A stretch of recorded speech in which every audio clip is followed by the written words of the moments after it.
हृदय न जा, हम योगियों के हृदय में रहता हूँ।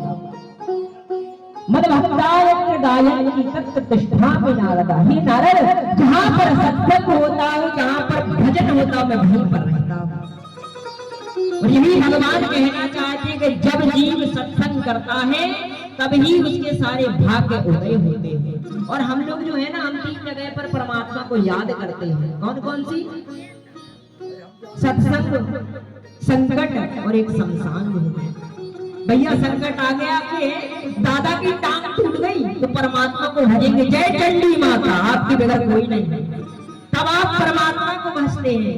मतलब कहने का भावार्थ यह है कि जब आपके पास संकट आया तब आपने परमात्मा को भजा, जब आपके पास सुख था तब आपने परमात्मा को नहीं भजा। और सत्संग में तो आप आए हो, भगवान का भजन कर रहे हैं। और शमशान भूमि में जब व्यक्ति मर जाता है तब आप भगवान को याद करते हैं। हे भगवान, अच्छे खासे खाते पीते थे, रहते थे, क्या पता ऐसा क्या कर दिया कि आपने इनको उठा लिया। अब व्यक्ति भी गजब गजब का होता है। एक जगह एक अंतिम यात्रा जा रही थी, शंकर जी ने देखा कि राम नाम सत्य हो रहा है, राम नाम सत्य हो रहा है, तो क्यों ना जाया जाए। राम नाम सत्य हो रहा था तो गए। अब कुछ दूर तो वह यात्रा गई, राम नाम सत्य। भगवान शंकर ने मन में सोचा, वाह कितना आनंद आ रहा है, राम नाम की धुन गूंज रही है आज तो। लेकिन जैसे ही शमशान में उसको रख दिया तो राम नाम बंद हो गई धुन। अब व्यक्ति विचार करने लगे, बोले कुछ लोगों के कारण राम नाम ही बंद हो गया। बोले क्यों? अब उन्होंने कहा, अच्छे खासे हम काम कर रहे थे, अब इन्हें मनना था, हम अपनी लाइट सुधार रहे थे, तुरंत फोन आया, लाइट वहीं छोड़ दी और यहाँ इनके में आ गया। अभी इनको मानना था, थोड़ी और जी लेते। अर्थात भगवान शंकर ने कहा, देखो कैसे प्राणी है, अभी कुछ देर पहले राम नाम सत्य कर रहे थे, अब एक दूसरे को ज्ञान दे रहे हैं। भगवान शंकर जी वहां से चले गए और जो मृतक प्राणी था उसके अंदर भगवान ने राम नाम की दीक्षा देने के बाद भगवान अपने कैलाश पर्वत पर उसको ले गए। यही भक्ति होती है। लेकिन हमारी क्या, वो तो परमात्मा की कृपा है। हम अब याद ही ऐसा करते हैं। अगर हमने मन में विचार बना लिया हो कि परमात्मा को हम हर घड़ी याद करेंगे, तब परमात्मा हमको याद करेंगे। ध्रुव जी को देखो, सबरी को देखो, प्रहलाद जी को देखो, इतने भक्त हुए। अगर एक का भी अपन ने अनुसरण कर लिया तो अपना तो जीवन वैसे ही धन्य हो जाएगा। यद्यपि लेकिन अपन करना नहीं चाहते।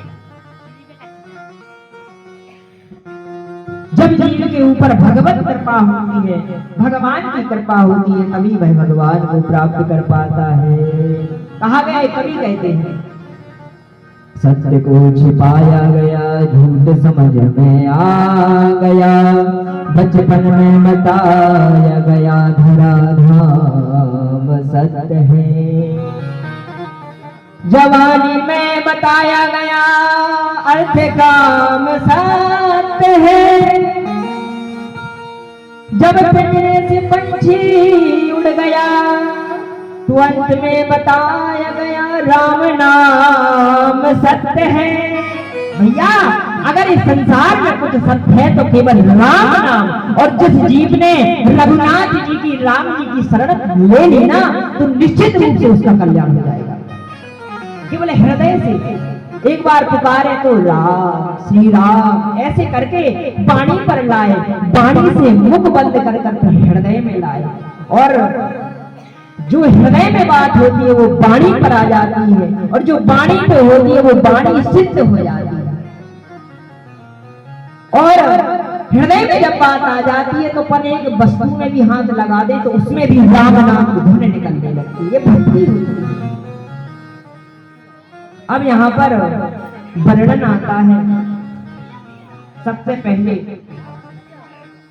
कि श्रीमद् भागवत महापुराण 18,000 श्लोक इसमें है, 335 अध्याय है और 12 स्कंद है।